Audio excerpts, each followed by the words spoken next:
My name is Sue Zarabensky, and I am the president of the Greater New Jersey United Women in Faith. And so I greet you this morning and say thank you so much for coming.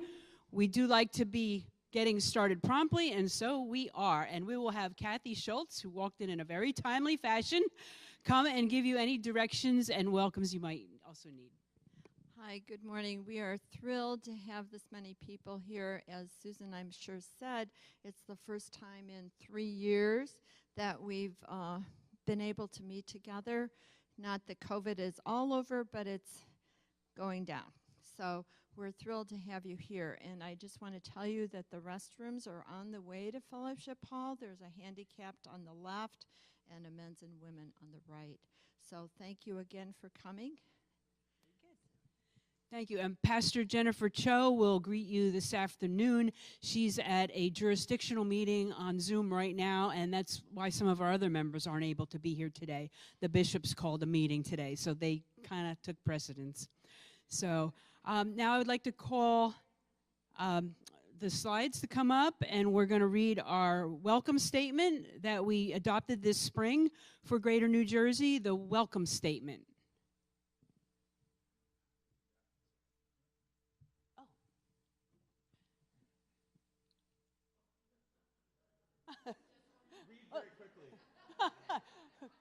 There it is.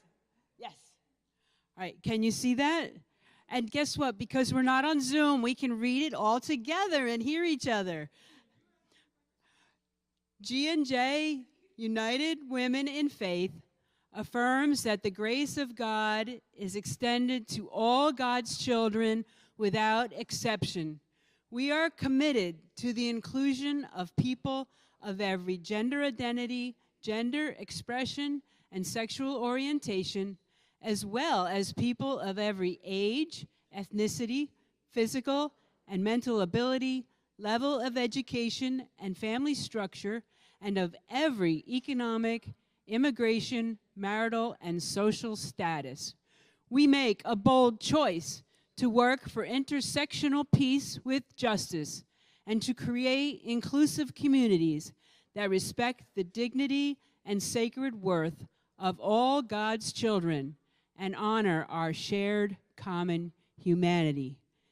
Thank you. And next we will read our new United Women in Faith mission statement.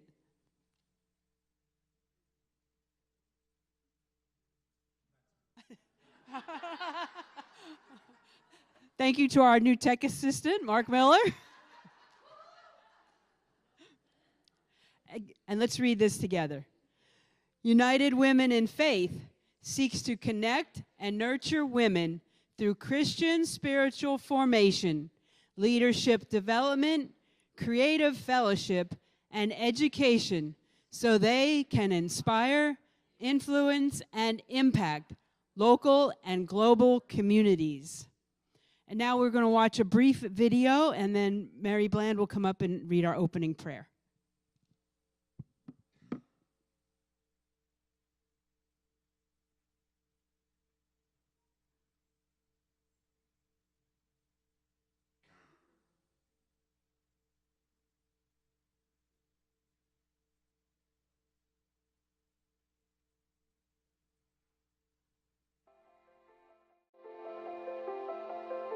What does it mean to act boldly?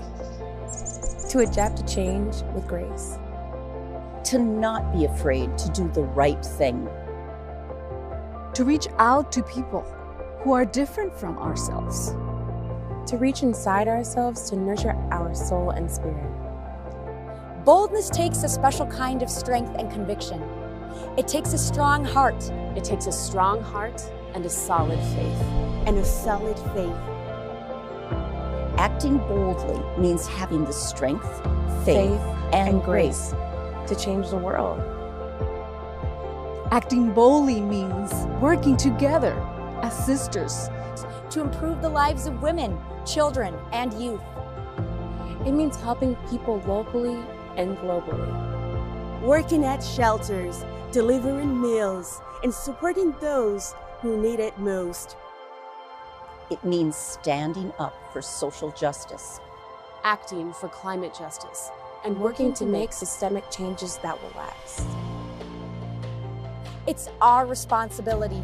It is our responsibility to inspire others. To inspire others. To inspire others. Influence change and make an impact in the world around us. We are called by God. We are called by God. We are called by God To act boldly. To act boldly. To act boldly.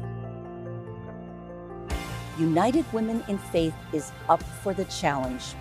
To put love in action. And we are calling on all bold, spiritual women to join us. Women like me. Women like me.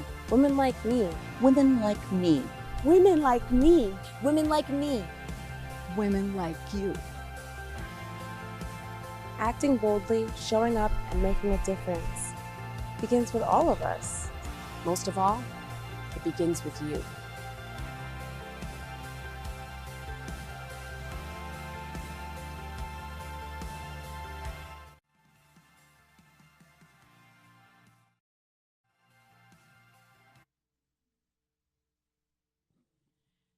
Thank you. We wanted to make sure that all of you had an opportunity to see that wonderful video about our new brand, United Women in Faith.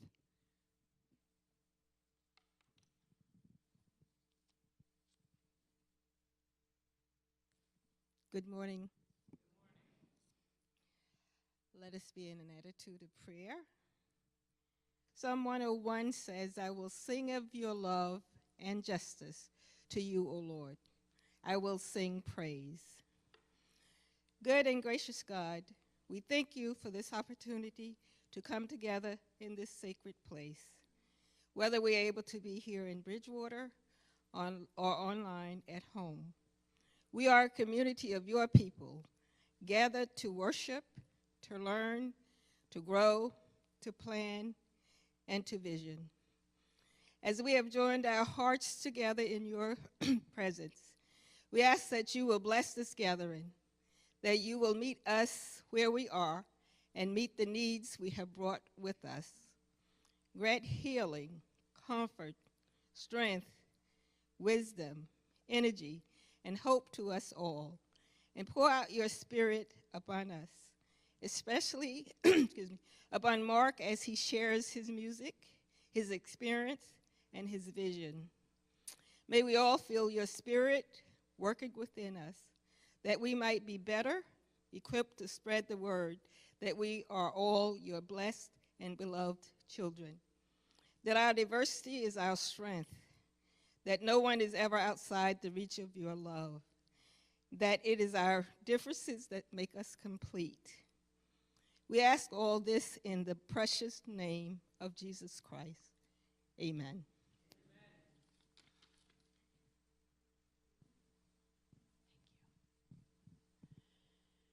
And now we will see a video that will explain intersectionality. And just in case anybody doesn't know LGBTQIA, I thought it might be good to explain those initials. Lesbian, gay, bisexual, transgender, queer. When you're not saying the initials, it's hard. LGBTQ, intersex, and allies. So, very inclusive initials. So and now we will have our intersectionality video, and then Pat will come and introduce our speaker. Intersectionality. Have you heard this word before? Even if you have, you might not know what it means. Let's take a look at it. The first part's easy enough. Intersection, a place where things come together. Intersectionality refers to the reality that we all have multiple identities that intersect to make us who we are. It also gives us a way to talk about oppressions and privileges that overlap and reinforce each other. This term dates back to the 1980s and legal scholar Kimberly Crenshaw. She noticed that we didn't have an effective way to talk about how the experiences of Black women are different from the experiences of Black men and of white women. How? Black women endure both gender discrimination and racial discrimination. Over the last 30 years, scholars, educators, and activists have expanded the use of the word intersectionality to talk about identities beyond race and gender. Let's look at a few examples. Jerry has a disability, and his family lives below the poverty line. He is the oldest of 10, which requires him to do a lot of caregiving, and sometimes keeps him out of school. No one in the school counseling office has talked to Jerry or his parents about his plans for after graduation. He has applied for several jobs, but never gets called back. Fatima is Muslim and recently came to the United States from Somalia. She finds that many people at her school make assumptions about her values and abilities before they speak to her. Many of her classmates think she shouldn't be at their school at all. Greta comes from an affluent family. Both her parents and grandparents went to college, and her father owns a successful business. She doesn't think about her identity very often, but she does think of herself as someone who will go to college and get a good job once she graduates. Think about Greta's situation as opposed to Fatima's or Jerry's. Fatima and Jerry are members of marginalized groups. They don't get to choose whether or not to think about their identities. Greta, on the other hand, can ignore intersectionality if she wants to.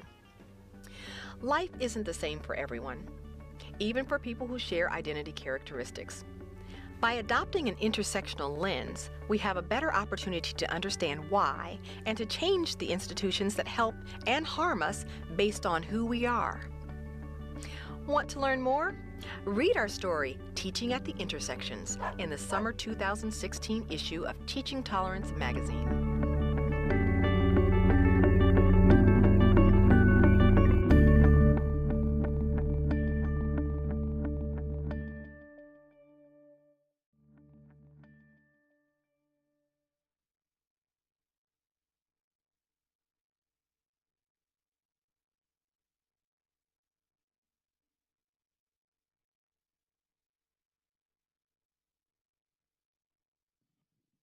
Hello, I'm Pat Schutz. I'm the Vice President of the Greater New Jersey Conference, United Women of Faith. I'm honored today to be able to introduce you to Mark Miller. Mark believes that everyone is a child of God and that music is instrumental in healing the world. He adheres to Colonel West's belief that justice is what love looks like in public.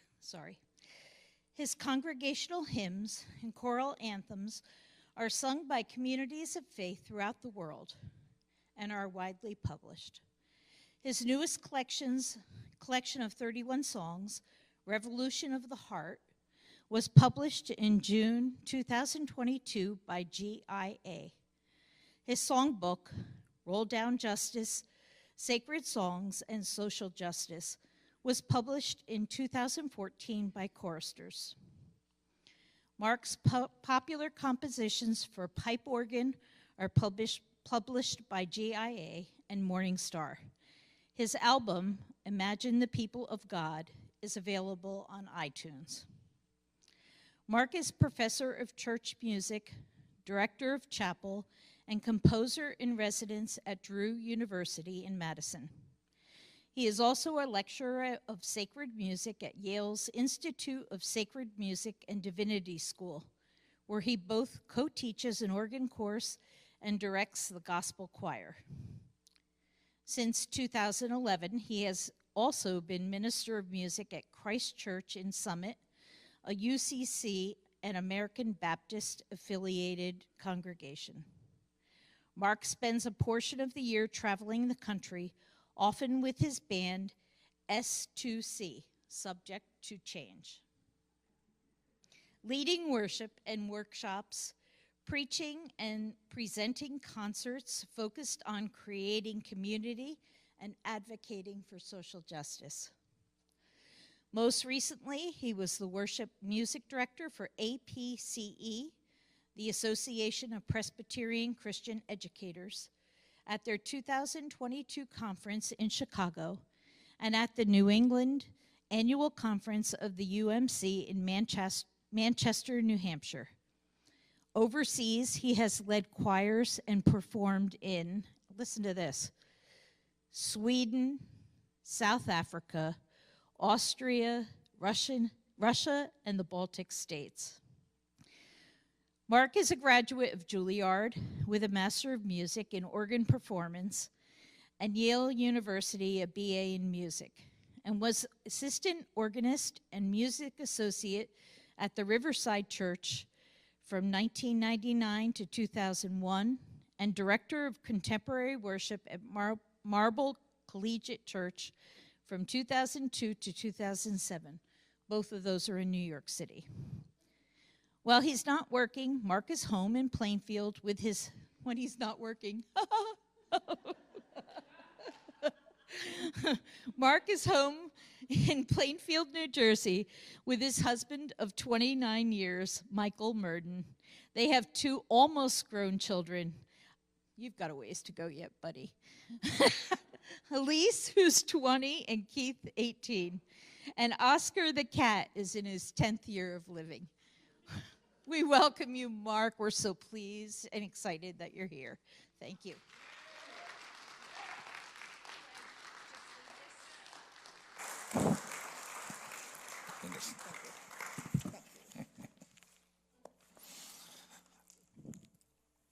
We need to sing something.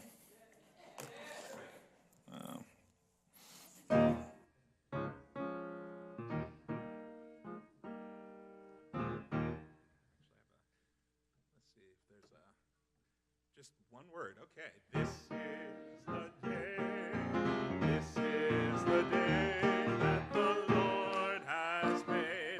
That the Lord has made. And I will rejoice. How about we will? We will rejoice and be glad in it. And be glad in it. Oh, this is the day that the Lord has made. Let us rejoice and be glad in it. Oh, this is the day. This is the day that the Lord has made.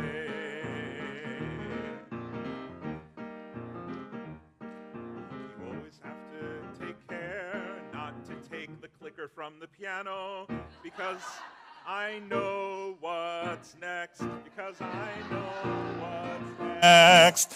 You can go back. You can go back and leave it there. Like,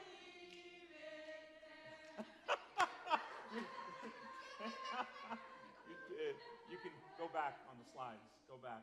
Go back. Reverse. Reverse. There you go. This is the day that the Lord has made. Let us rejoice and be glad in it. Oh, this is the day. This is the day that the Lord has made.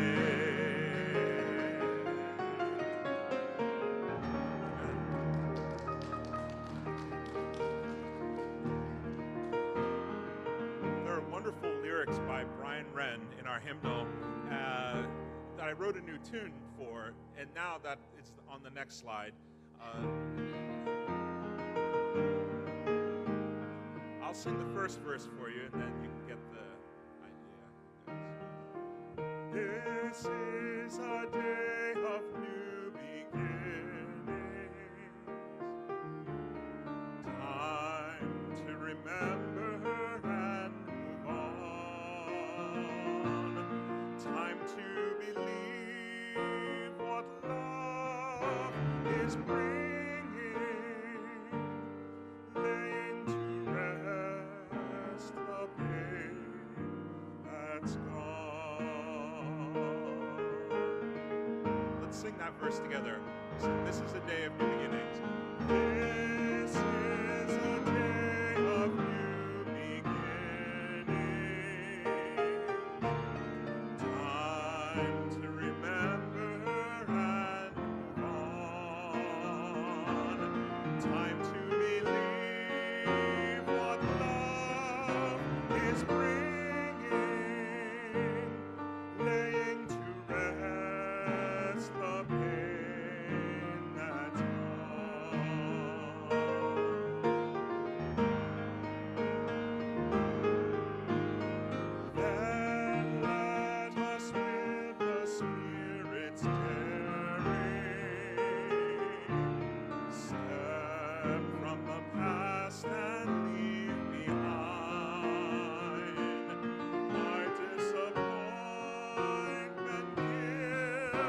and grieving, seeking new paths and shore to find.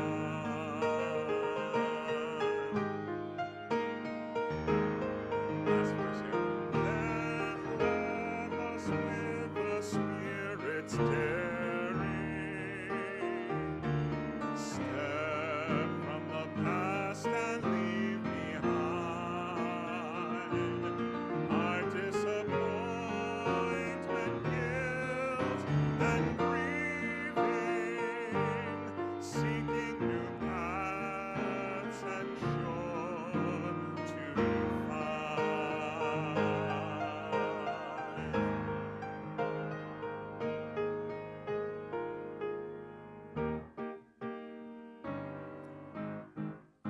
If I put this on here, but let's see what's next. I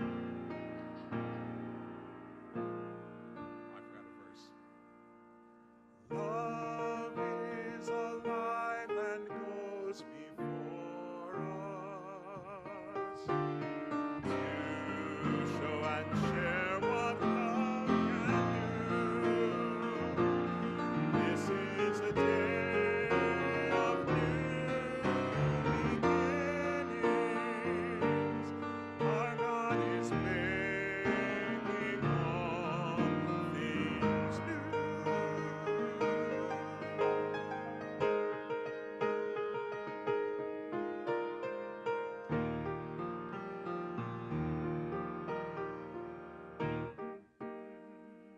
I don't know if I put this next. Go ahead. Oh, I did. This arrangement of mine on 04,000 Tongues to Sing.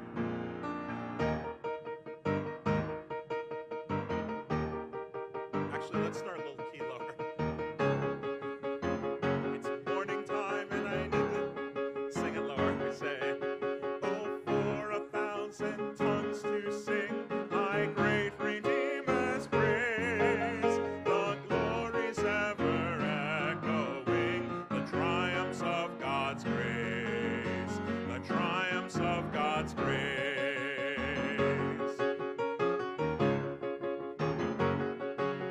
My gracious Savior and my God, assist me to proclaim, to spread through all the earth abroad the honors of your name, the honors of your name. Yeah, that last line repeats. Sorry about that. I didn't put there. You speak and listening to your voice, new life the dead receive, the mournful broken hearts rejoice, the humble poor believe, the humble poor believe. This is a call and response. I say, oh, for 1,000 tongues to sing. Oh, for 1,000 tongues to sing. Oh, for 1,000 tongues to sing. 1,000 tongues to sing. For 1,000 tongues to sing. For 1,000 tongues to sing. Jesus, the name that charms our fear, that bids our sorrow cease. 'Tis music in the sinner's ears. 'Tis life and health and peace. 'Tis life and health and peace. Last verse. Glory to God and love and praise be ever, ever give. By all the saints in every age, the church in earth and heaven, the church in earth and heaven. Oh, for 1,000 tongues to sing my great Redeemer's praise, the glories ever echoing, the triumphs of God's grace, God's grace.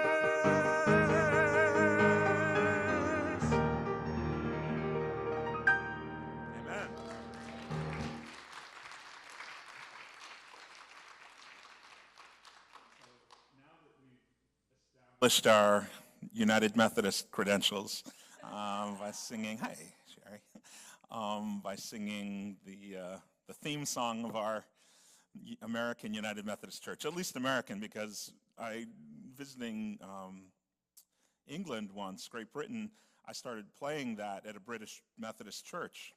Let's all sing together, oh, for 1,000. They said, we've never heard that tune. We don't sing that tune, Asmon. Yeah. But it's interesting, though, singing that, if you notice, the words are different from our hymnal.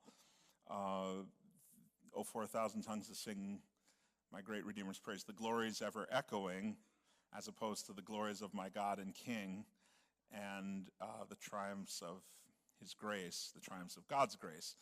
Part of, I guess, our talk today around intersectionality is to do with what are the words we sing in worship, and how do we talk about ourselves, and how do we address God. And of course, the word king usually implies male. And you could make the argument, well, we're talking about Jesus, maybe, not God, but I found a translation in one hymnal that used those words, the glories ever echoing, and I thought, let me update my my words a little bit on this and understand more expansive language for God is good sometimes. So just like, I'm thinking of a Christmas hymn that I used to sing all the time. Hark the herald angels sing, glory to. There was a line about sons of men, and that was in our 1966 hymnal. It's not in our 1989. And people who are younger than us would not have ever sung sons of men and angels say, because we don't use that language anymore. It doesn't include all of us. I'm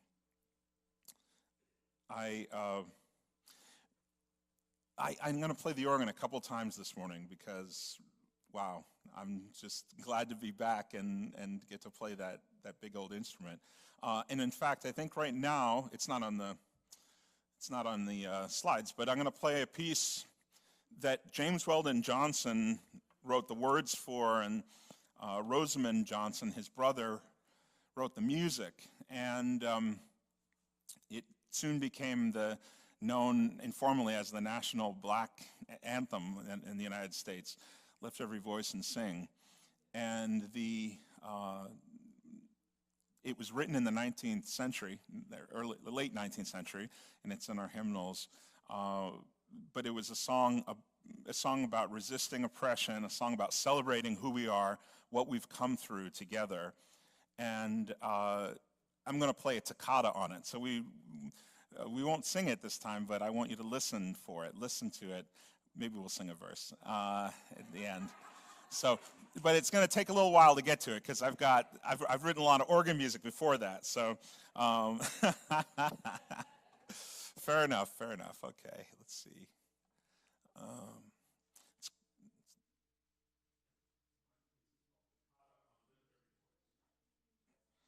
Let's see how this goes.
I get to teach people, some organists, about worship leading and improvisation. So that is the key to good worship. You practice and you prepare, and then you let it all go. So I wasn't prepared to play that this morning, but thank you for letting the Spirit lead. That's great. Do you mind if I borrow that? Thanks. So, this first slide, annual conference, 1995. I was sitting at a table with my dad in Hackettstown, New Jersey. It was at Centenary College, where we used to hold annual conference meetings. And Bishop Irons was the bishop at the time, and my dad was pastor at the time of, or he might have just retired, but he was at Plainfield, Covenant United Methodist Church in Plainfield, where I'm still a member. And there was a debate raging around us of human sexuality. Some of you were there, I'm sure. But people were trying to decide whether or not we were going to try to remove the language in the discipline that said, gay people are incompatible, that the practice of homosexuality was incompatible with Christian teaching. And as the people were talking back and forth, debating and arguing, I turned to my dad and I said, why are all these straight people talking about issues that are affecting gay people like me? It just doesn't seem to make sense. It would be like a group of all white people talking about the fate of all black people, or something like that. And my dad looked at me and he said, well, I don't think there is anybody in here who would stand up and say something. He goes, I think I know one person maybe. And he looks at me. And so I raised my hand. And I think then he got scared because he raised his hand too. And Bishop Irons looked at us, and my dad's a white man, and the bishop looks at both of us, and he goes, Chuck, do you want to say something? And he says, well, yes, I do. And I said, Dad, sit down. I got this. And that day, I'll never forget standing there in the gym of Centenary College for our conference and just said, listen, you all have known me since before I was born. I've been in this conference all my life. And my family has been at Camp Aldersgate and Vicki, my sister's a pastor, and my niece at the time was heading to college and then theological school. My cousin's United Methodist clergy. And this is all I know. In fact, the conference is my home because we moved from church to church. So I've been running around you all since I was younger than you guys. And you nurtured me, you cared for me. You told me how beloved I was and that I'm of sacred worth. So I'm a gay person. That's who I am, if you didn't know that. And just shocked silence in the room. This is, 27 years ago. And the conference went on. The next speaker got up to say, okay, we all love Mark, we know him, but it's still wrong. We can't do this. And the conference then, of course, they voted to say we should rescind the bad language and send that petition to General Conference. So that was really an inspiring moment. And I remember the love actually in the room.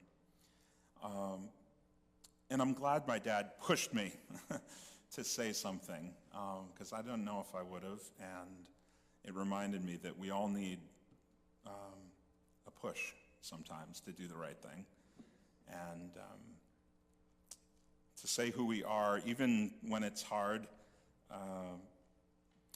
I went on to be a delegate at the General Conference in 2000 in Cleveland 4 years later, and that was rough. I came out again on the floor thinking, oh, people are, get a loving response. No, it was not a loving response in Cleveland.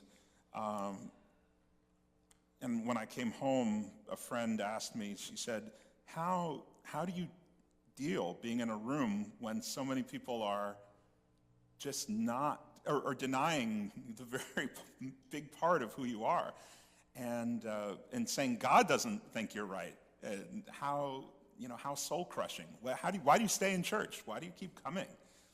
And how do you find the strength? And I said, well, in those really difficult times, I think of myself back on my kitchen table with my parents, just eating a meal, just knowing I'm loved, knowing that this is who I am, this is how God intended me to be, and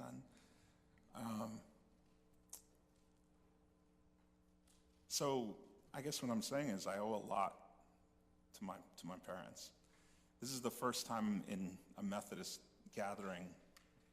My mom passed in July, and my dad passed 4 years ago. And this is the first time I'm speaking about them here in New Jersey since they've moved on. And I have to give a huge shout out to them, Chuck and Carol Miller, because I would not be the person I am today if it wasn't for them. Last night, watching the Rings of Power finale, I don't know if there are any Lord of the Rings fans in here, but oh yeah, that's some of my favorite things to read and watch. And there's a tearful scene between these, proto-hobbits saying goodbye, and the one says, I just don't want you to leave. Why do you have to go? And she says, if I don't leave, I can't go on the next adventure. And all of a sudden, my eyes were filled with tears thinking about my mom passing. And, if we don't let the people go that we love, they can't go on to the next adventure. I was like, thank you, Rings of Power. Wow. That little hobbit just gave me a sermon. So God has work for us to do. That is a song that I wrote using the words by Carl Daw. Till all the jails are empty, till all the bellies filled, till no one hurts or steals or lies, and no more blood is spilled. So the connections of this song make it very apparent how God has work for us to do. Let me sing this first part, and I can bring it back, and you can sing with me together.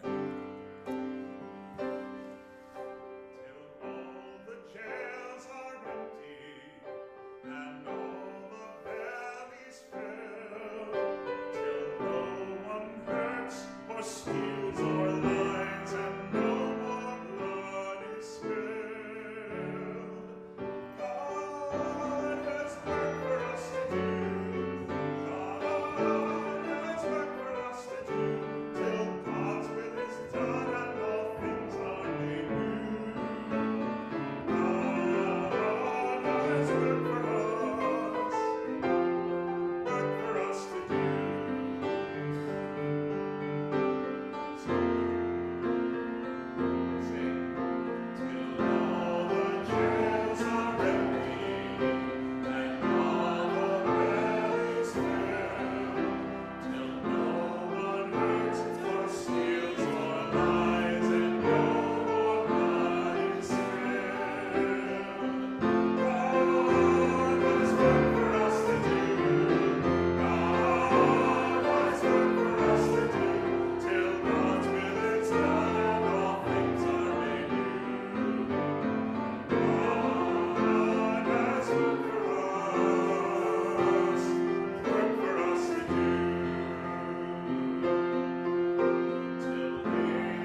Karl Dorff for those words, till pulpit, press, and politics are free of greed and hate, till age and race and gender and ability and national origin and, of course, sexual orientation and gender identity, till all of these things don't separate us.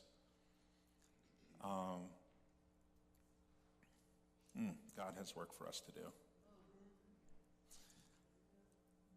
So a lot of you know my story, but I'll give you a quick recap. When I was born in Burlington, Vermont, and adopted 7 days later and flew down to New Jersey on a cold night in January 1967, and that's the family I was adopted into, who raised me here in New Jersey. This is the only family I've known and loved, the Millers.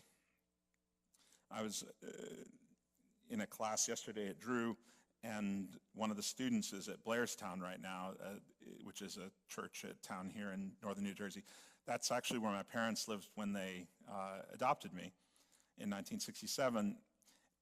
We moved, so I was born in January, we moved that July in the appointment system and went to Towacco. But the family that moved in after us were also named Miller, the Reverend there. And my parents adopted 5 kids. There were 7 of us. They had 2 of their own biologically, my older sister and brother. And of course, my sister Vicki was here for many years. And don't know how you put up with her. Oh, sorry, Vicki, if you're watching, I love you.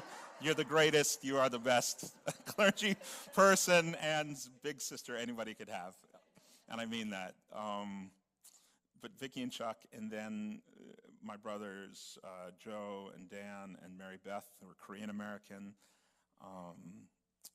they adopted, and then me, and then my younger sister Susan, who's also black or biracial. She was in process to getting adopted when we moved to Towacco. And so when the Millers moved in after us in Blairstown, one day Doug Miller, the phone rang, so he picked up the phone. Hello, this is the adoption agency. Is this Reverend Miller? Yes. Your daughter's ready for adoption. She, just ready to come get her. And he's like, I think you might mean another Miller. And he also had 6 children, so it was kind of confusing. But he always joked that, we could have had your daughter if we went ahead and said yes. But growing up in this multicultural family, which wasn't a thing in like the 60s and 70s, to adopt, that cross-racial adoption thing didn't come till later. And even the word multicultural didn't take on somewhere, until 80s or something. So our family was really unique, although we were different, we looked differently than each other, but we lived in Towacco and then Mendham, New Jersey, where I spent my childhood. That was all white. I mean, we were the only family. I was just talking to someone who lived in Mendham Township. 35 years later, I met her. I didn't know her, but she goes, "Wait, you're that family with Korean and black?" She's like, "Yeah, we knew you." Growing up, my parents were always amazing about trying to give me who I was. Who are you, Mark? Well, first of all, you're a child of God. That's the baseline. That's something that doesn't change. That's immutable. But the things, then the other things about you, your gender, your orientation. We didn't talk much about that when I was a kid, but especially those words didn't even exist in some ways when I was younger. But your racial identity, how people perceive you, just right off the bat, we need to help encourage, who you are, like who are you in that. But no matter what they said or what books they gave me or what we watched on TV or movies, I mean, it was all helpful. But I identified with the friends around me who I saw. I wanted to be cool. I wanted to be part of my friend group. It's all white people. So I didn't really understand that I that I was brown skin until much later on. In fact, I was 12 years old, and I had a friend over for after school, and my mom came in and made us a snack, and then my mom left the kitchen, and my friend turned around, he said, "Oh my God, your mom is white." And I thought, I was like, "Oh my God, she is." Like I hadn't consciously thought of that up till that point, really. Even as a 12-year-old, she was just my mom. And, you know, the innocence of that, so then I knew the differences, but I didn't really know what they meant. My parents were really good about shielding us. They didn't want us hurt. So we would, know about racism and unjust treatment, but I, myself, didn't get treated unjustly that I could see through high school or grade school, even college. My younger sister had a very different experience in the same towns, in the same schools, just a year before me, getting called terrible things. And I'm convinced, after hearing many anecdotes from other people who went through similar experiences, that I was shielded somewhat by being a man, by being not only a man, but like a male acting, a cisgender. The word is cisgender. You act like you have masculine qualities, whatever they might be. And so I got treated differently than my sister. And it's interesting in that intersectionality video with the black woman saying, I'm black and I'm a woman, and these things have compounded, almost exponential effect on each other. And so walking around as a gay black man, I realize my maleness, the privilege that carries in a lot of different situations. So, but it wasn't until I got to, after graduating from Juilliard, and believe me, I didn't know anything about, my first job after that was at the Baptist Church in Harlem, at Convent Avenue Baptist Church. And I think they had a big pipe organ, and I thought, I can play that, no problem. I heard Verdi's Requiem, and I think they hired me assuming that I could play maybe a little gospel. I mean, but I couldn't. In fact, I joked that growing up in Mendham and then Union Village in Berkeley Heights, the most exciting thing musically happening on Sunday morning was like,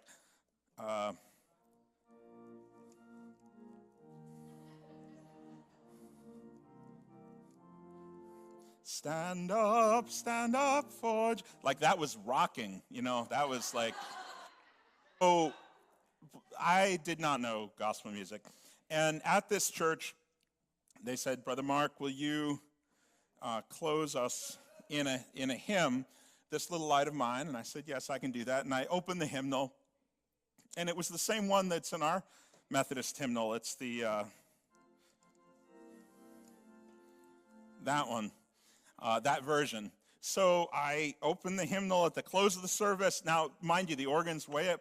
Everybody can see the organ. It's like where the cross is in this church. And there's a big balcony. There's about 800 people in worship. And they're big singing church.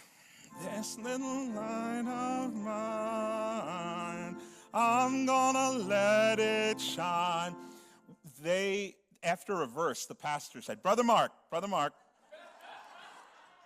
we don't sing it that way. I can't believe he stopped the song like that's how bad I was playing this. And he says, we sing it the other way. Kind of like, he's like, more life, more rhythm. And I panicked because I only had the book in front of me. So I thought, okay, more life, more rhythm. Here.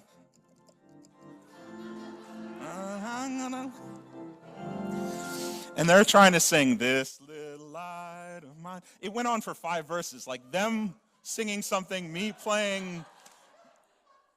When I tell you disaster, I was just this smart Alec from Juilliard, 24 years old, thinking I knew how to play. I couldn't And I thought, all these people are looking at me right now saying, he's not really black. How did this? And, but thank God I didn't leave that day. They didn't throw me out, which was a moment of grace. But I did, looking back on it now, 31 years later, I was like, oh, that's the moment I began to deconstruct my white supremacist education at music at Yale and at Juilliard. What do I mean by white supremacist? Well, I only learned music of European classical organists. African-American music or music of other cultures was not taught to me.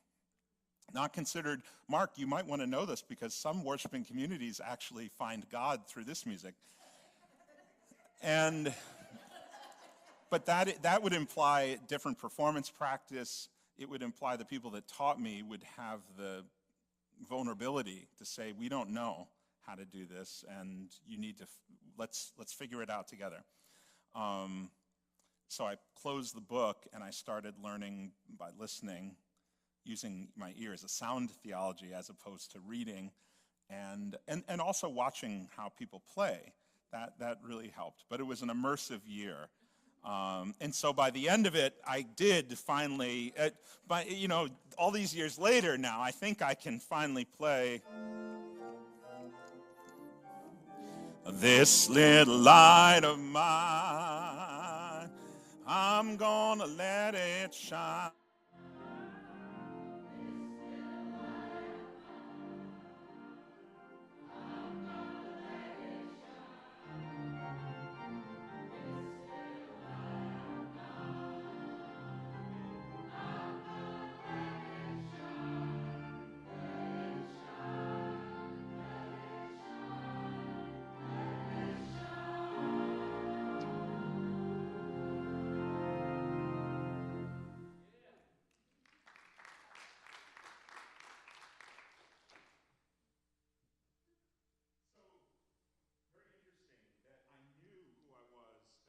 I came out to my dad when I was 15, and he was so good with me in his pastor's study to say, Mark, God loves you no matter what, and your mother and I love you no matter what. And I've since thought to myself so many times, if we could only say that more to each other when we don't know what to say. So just a few years ago, no, maybe five or so years now, I was giving my daughter's former boyfriend a ride home. And we were driving, he lived in a few towns over. And they started asking me about, how did you come out to your parents? How was that? And we talked, and so in my mind I thought, oh, I think I know where this is maybe going. I mean, in terms of what he's asking about, and how did your community deal with it, church and school? And I said, slow process for me. 1983 to my parents, to some close friends, and then to some more close friends in college, but. And then annual conference. So we get to the house, and they say to me, well, and there was like this long pause and silence, and I started remembering when I first came out to my dad and how difficult that was. And I thought, if there's anything you want to say, and they said, well, it is Pride Month, so I just need you to know that I'm trans. And I absolutely was floored on the inside. I didn't know what to think or say. I thought, you just dated my daughter a little while ago. I didn't expect this. This was all flowing through me. And I was at a loss, and then I thought, Mark, you know what to say. God loves you no matter what. And I felt kind of awkward because I was like, I love you no matter, no matter what.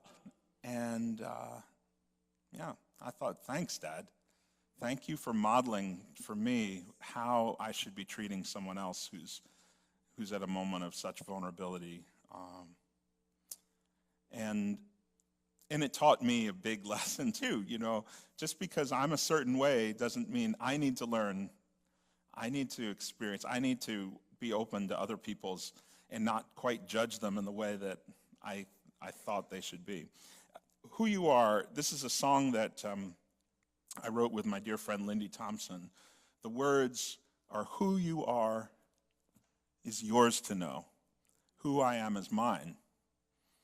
As you are is how you're loved, fallible, divine. Truth engenders wholeness, self and soul align. May you boldly speak your name, and I will tell you mine.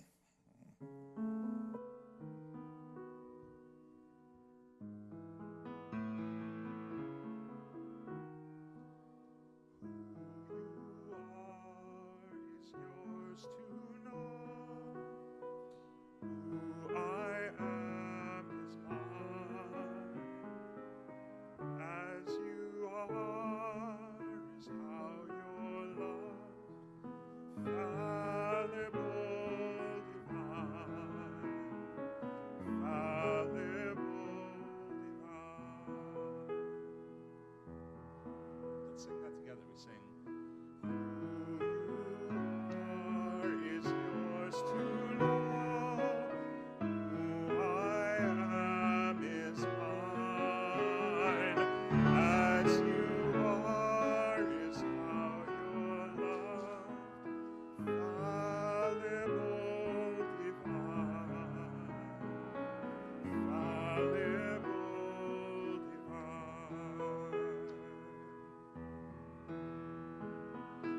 Truth engenders wholeness, self and soul align. May you boldly speak your name. I will tell you mine. I will tell you mine.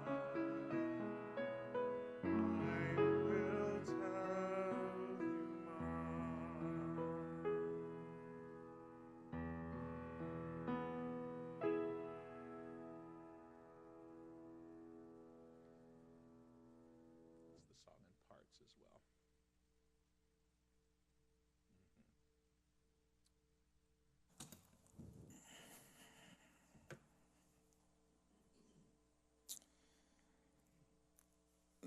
That video was so helpful this morning about intersectionality. And I also celebrate the rebirth, rebranding of the former UMW to United Women of Faith, in Faith, United Women in Faith. Always the foresight of women to know what to do.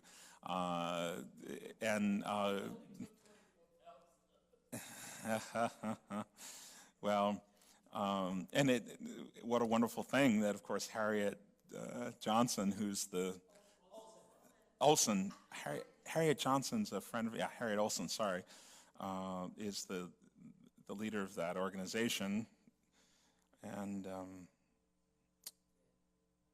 but intersectionality for me doesn't mean comparing who has it worse.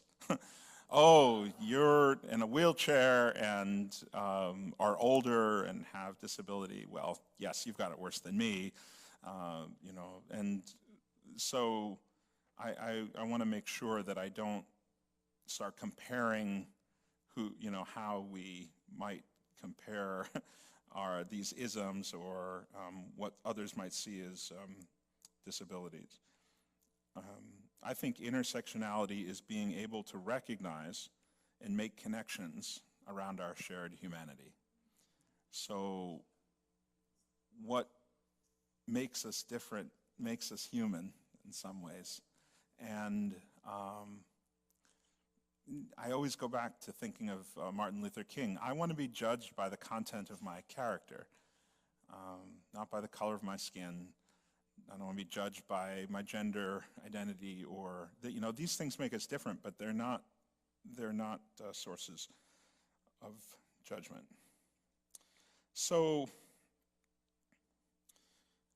this song, I believe, that I wrote, the words were found on the story says, the wall in Cologne, Germany, where Jews were hiding from Nazi persecution. And they were in German. I believe in the sun, even when it's not shining. I believe in love, even when I don't feel it. I believe in God, even when God is silent.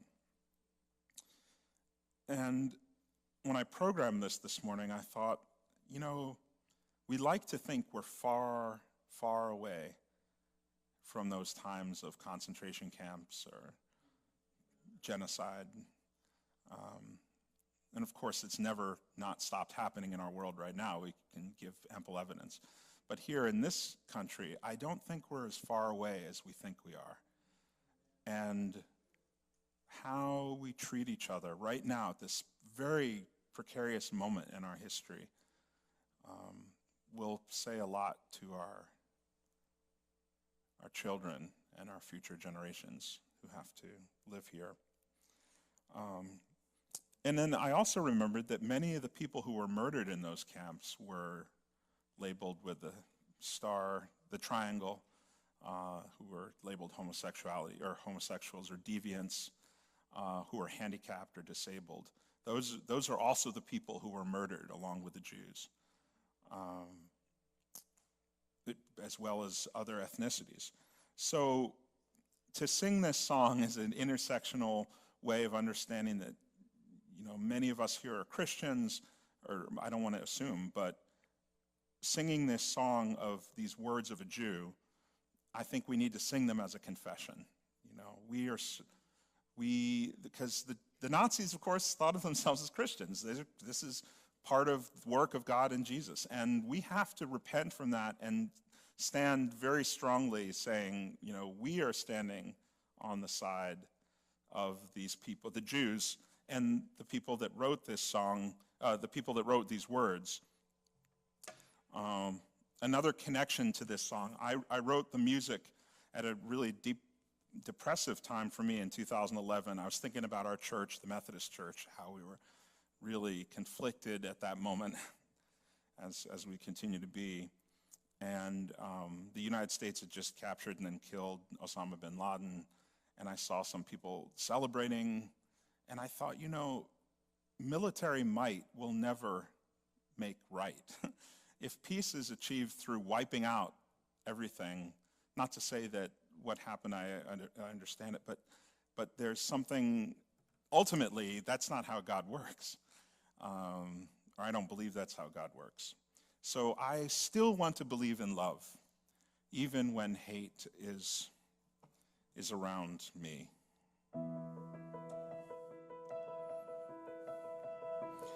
I believe in the sun.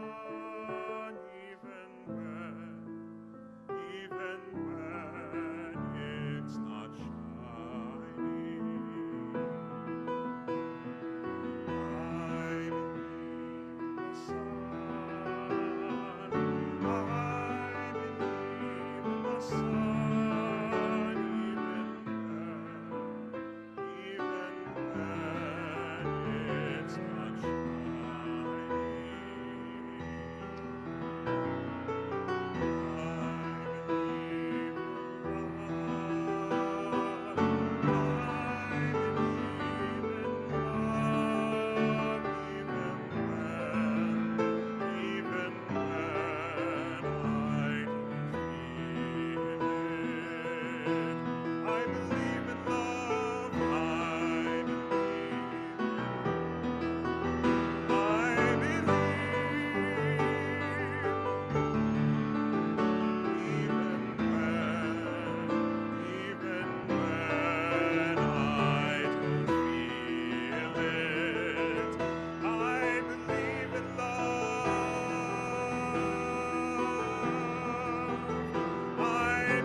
that song helped me clarify what I believe. What do you believe? I think it's a question that we have to ask ourselves. I work at a UCC church now, so we don't say a creed. It's not a creedal church. And yes, the Apostles' Creed I believe in, but that doesn't connect with me in the same way as saying today in 2022, with what's going on, what do you believe? What do you believe? And these songs help me, remind me what I believe. Here's a short chorus that I wrote, thinking about how we treat those. I had written this several years ago when there was another border crisis, and now, of course, we're facing again of folks who are fleeing terror or persecution, and I wanted to sing in solidarity, and I realized that being intersectional definitely pushes us out of our comfort zone at times. It's much easier for me to write in my first language. I'm like, okay, let me give it a shot with some help of a friend to sing this piece to make the invisible visible. And I see it as an act of hospitality to sing in other languages. And ayúdanos, oh Dios, mean help us, O God. Ayúdanos, this is really small, I'll sing it. It's simple though, so you'll get it. Concédenos tu paz. Grant us your peace, God. Ayúdanos, oh Dios. Concédenos tu paz. Ayúdanos, oh Dios. Concédenos tu paz. Ayúdanos, oh Dios. Concédenos tu paz. Let me sing together. Ayúdanos, oh Dios. Concédenos tu paz. Ayúdanos, oh Dios. Concédenos tu paz. Oh, help us, save us, grant us peace, oh God. Ayúdanos,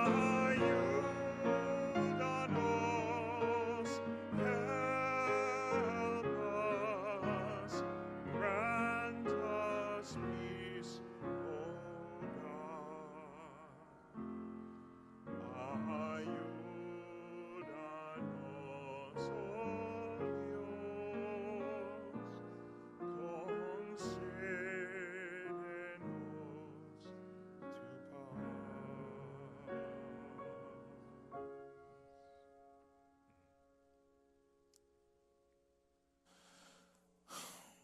paz. What do we resist? Well, I think I want to resist this idea that I'm going to hate. I'm going to give hate back for hate. So if someone hates me, I'm going to resist the urge to say, you know what, I'll Twitter bomb you or something.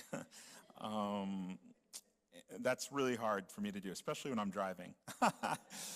Somebody cuts me off. Mark, don't ram that car. We resist, we refuse to let hatred in. We rise up with this idea. We won't turn back. We're in this till the end. I'd written this in 2017. We rise up. We won't back down from this notion that we're in this till the end. And then the second verse is about what Jesus asks us to do, which are really radical, radical today, to pray for our enemies, to welcome the stranger, and to show love to our neighbor. We resist, we refuse to let hatred in. We rise up, we won't back down. We're in this till the end. We sing it again. We resist, hey, we refuse to let hatred in. We rise up, we won't back down. We're in this till the end. Pray for your enemies. Welcome the stranger. Show love to your neighbor. We're in this till the end. Pray for your enemy. Welcome the stranger. Show love to your neighbor. We're in this till the end. We're in this till the end.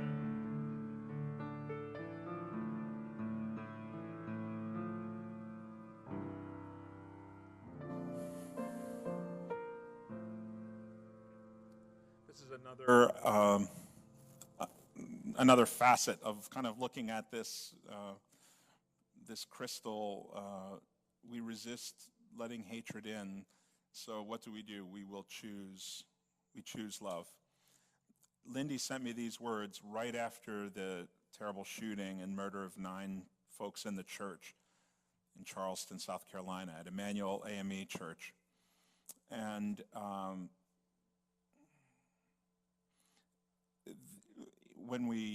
so the song is born out of pain and suffering, as many of the most powerful songs are.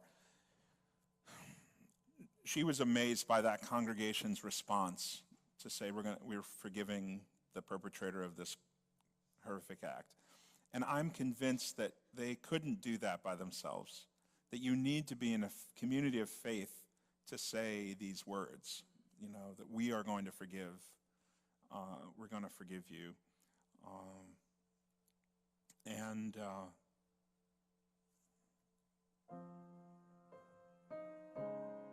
It's something we all need to sing and be reminded of.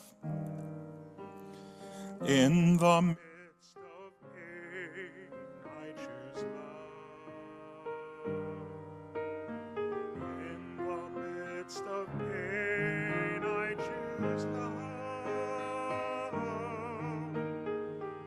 In the midst of pain, sorrow falling down like rain, I await the sun again. I choose love. I choose love.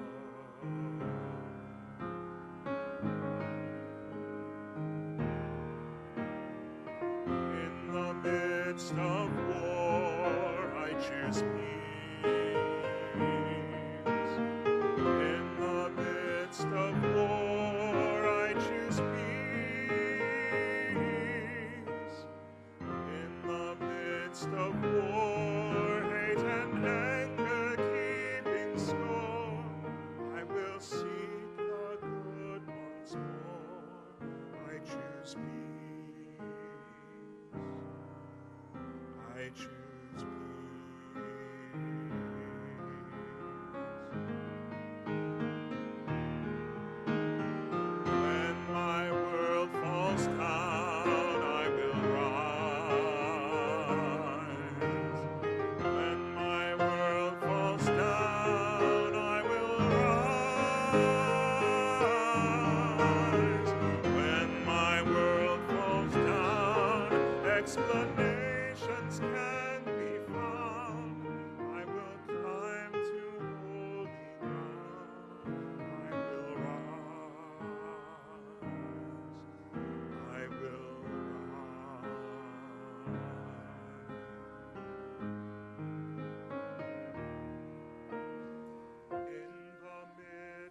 of pain, I choose love. In the midst of pain, I choose love. In the midst of pain, sorrow falling down like rain, I await the sun again. I choose love. I choose love.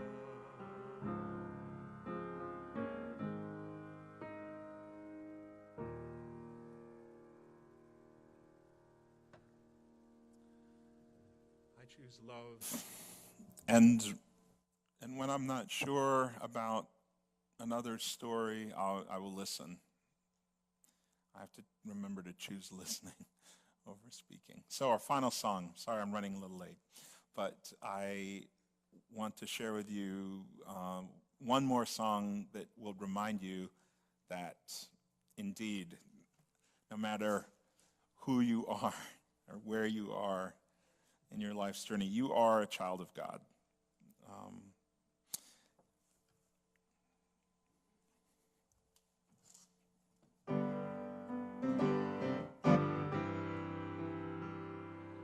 No matter what people say or think about me, I am a child of God.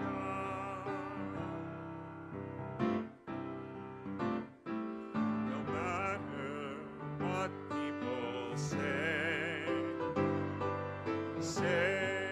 or think about you, you are a child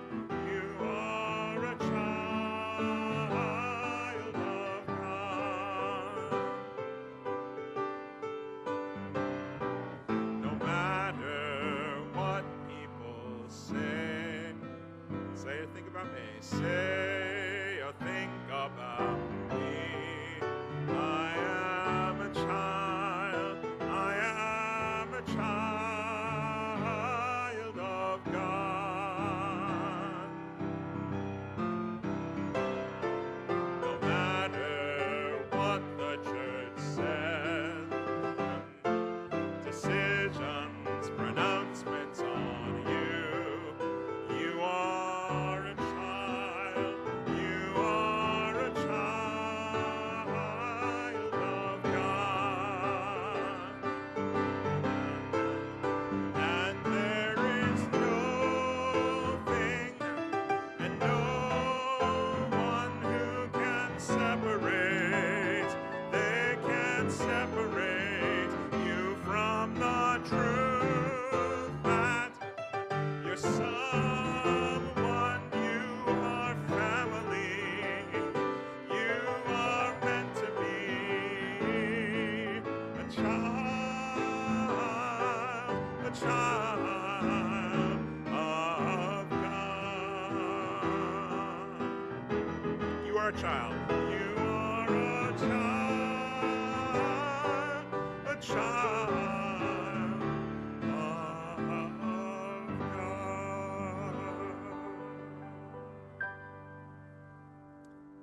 Amen. Never forget, you are a child of God, and I'll be like my dad to you all right now. If there is a moment where you can stand up for someone and speak to the truth about God's love for everyone and find those connections, those intersections, go for it. You're the one. Thank you so much.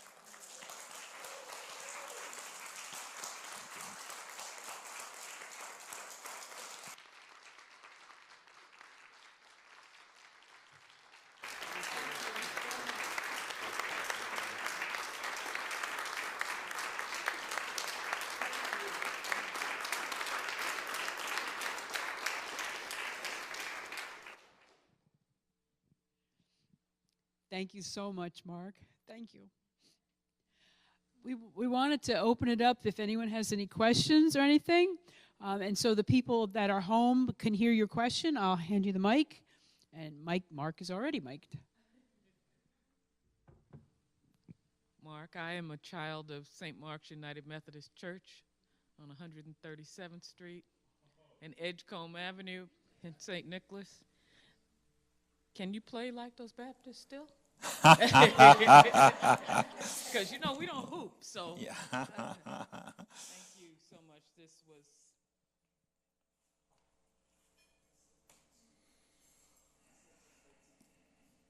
more than I expected,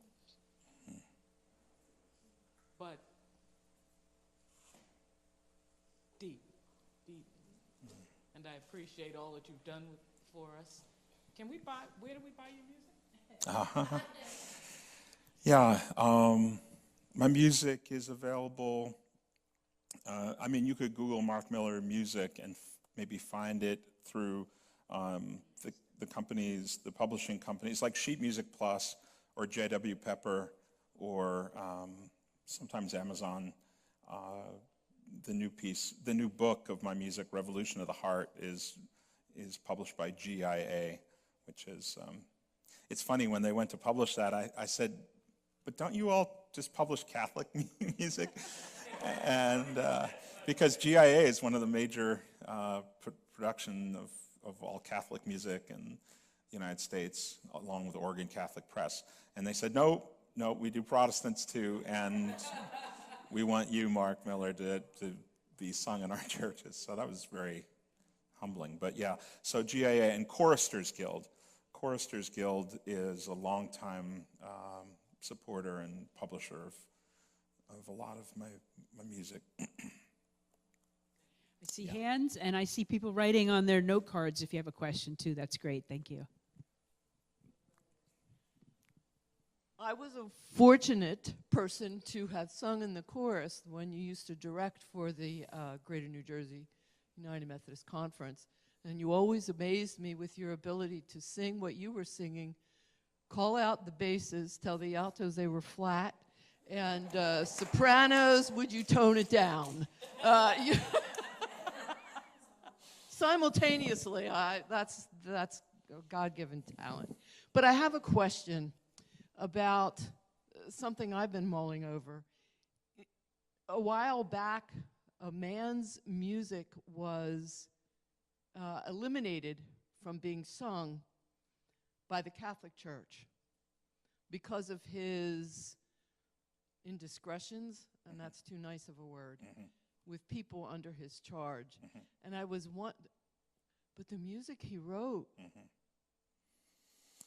was inspired and beautiful and simultaneously. So I'm struggling with separating the God-given spiritual music with the human person who is fallible, as we all are.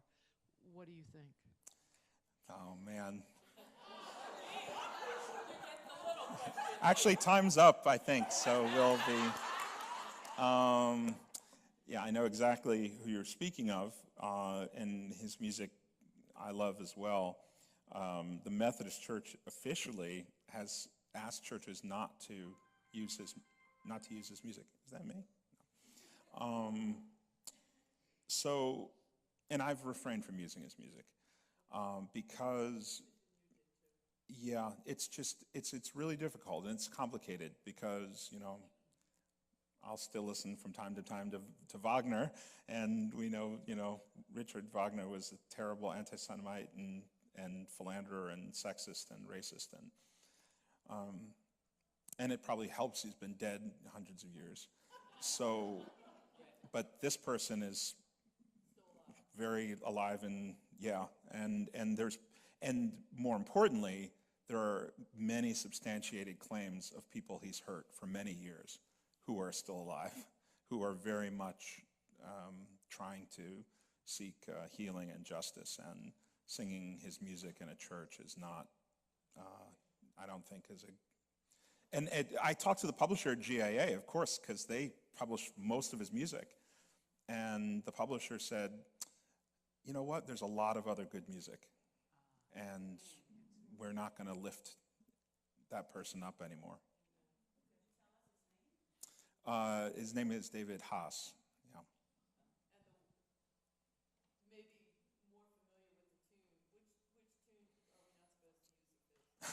well, he wrote a lot. But, I mean, if you could look up in The Faith We Sing, he's in The Faith We Sing, yeah. Actually, it's not a question.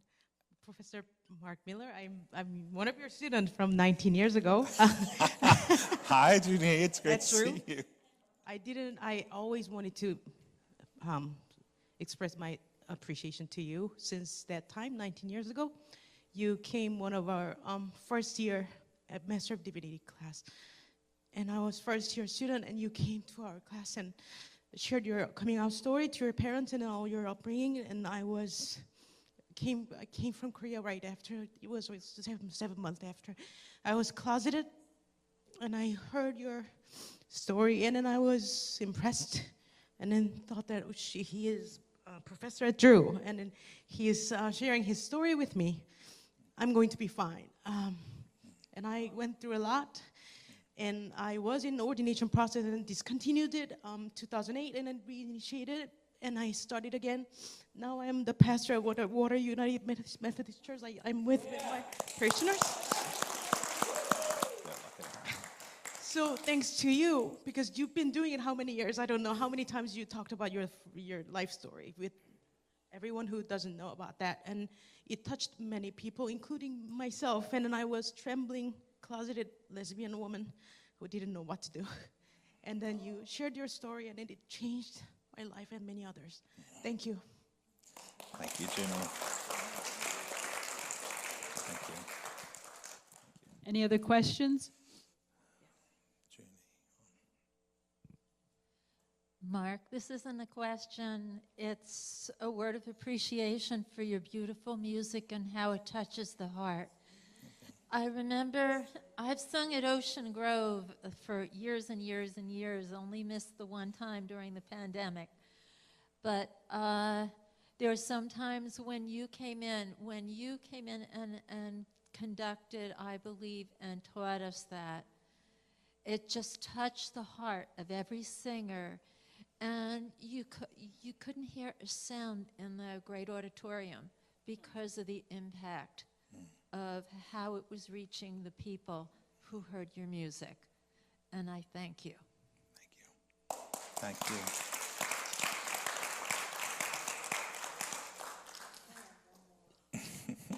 You have to introduce yourself this time. Retired pastor Elizabeth Anakoven. People say, well, what do you do now? I said, I'm just overly busy. So, but I am the assistant dean for Mission U. But I have a question from a singer's standpoint, because if I'm introduced to new music, if you give me the music, I can read it, but I can't. I went to a church in North Carolina over this, through the winter months, and they only projected words. And if you just project words, I don't know what the tune is. I can't sing it with you. Yeah. So and is it a process of dumbing down America that we refuse to admit that people can't read music? Your thoughts? Well, you keep the light.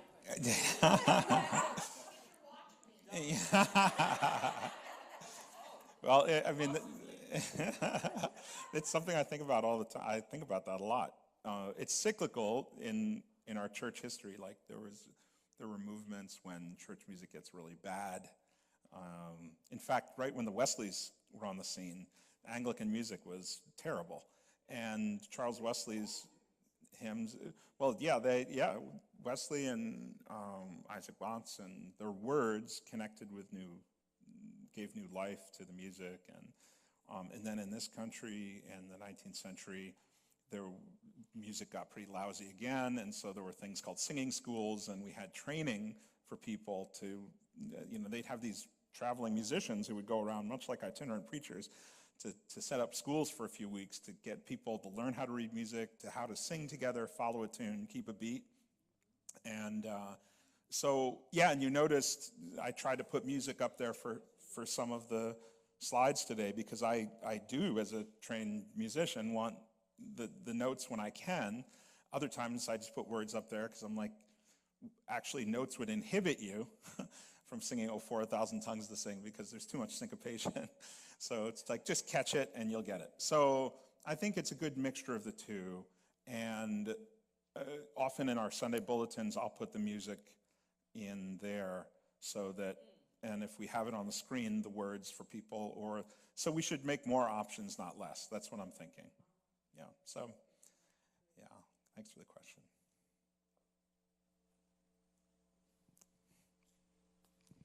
I just want to thank you for all your music. We're from Denville Community Church, and we have followed you to the Drew Summer music festivals, and we had YK with us for a few years, and we have sung your songs many, many times in our church. And we are blessed to have your music with us. Thank you. Thanks so much. It's, getting all this love from you all and making me feel so good. It's helpful then to go back to my home church and have the choir members are like, "Mark, where's the music? You're late. Come on." It's like, yeah, or go home and, the laundry isn't done, or where's dinner? Or give me $10 on Venmo, So thanks for showing so much love. Thank you so very much, Mark. If we may ask an encore. Do I hear some applause for an encore? Yeah. While we take the offering. All right. Well, one more organ piece then. This is something. Oh, you're going to take an offering. Oh, okay. A dear member of our congregation at Christ Church in Summit, her name was Liz Jefferson. She was the light of our congregation. She passed away this year. I got to the church in 2011 and she said, "Mark, you probably don't remember me, but I know you because my husband who passed away, she was recently remarried, but her husband who had died was Kim Jefferson.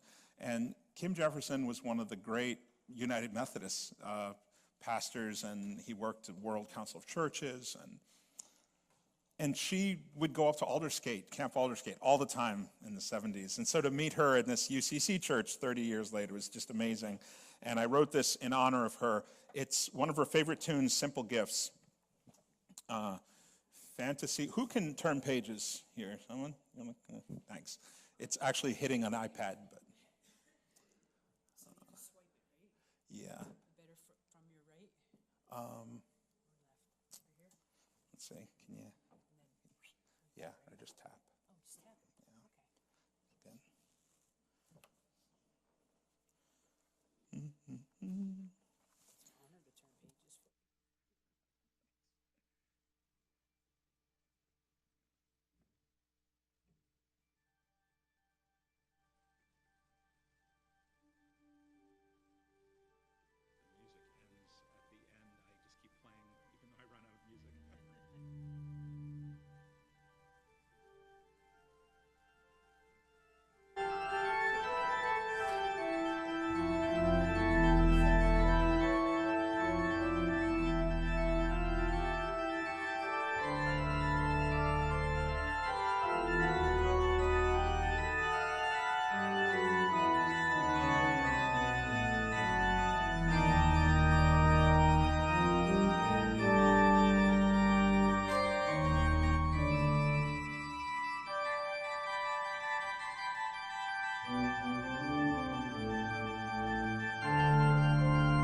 have to drive yet, okay? Mark has to drive, he's leaving.